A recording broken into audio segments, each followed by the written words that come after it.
Hello guys, যে যেখান থেকে ভিডিওটি দেখছেন সবাইকে অসংখ্য ধন্যবাদ। প্রথমে একটি কথা বলবো, রান্নার জন্যই নারী ফার্স্ট। পুরুষদের দিয়ে রান্নার কাজ হয় না। বাসায় বউ বাচ্চা কেউ নেই।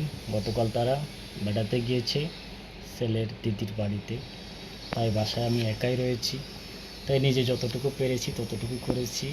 এই দেখুন, ডিম সিদ্ধ করেছি, সাথে দিয়েছি আপনার কুমড়ো সিদ্ধ করেছি, ভাতে দিয়ে দিয়েছি, কুমড়ো সিদ্ধ হয়েছে।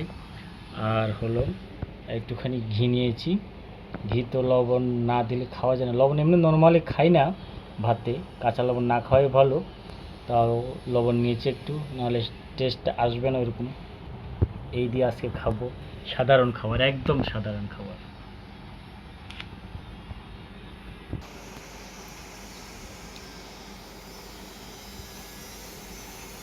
একদম সাধারণ।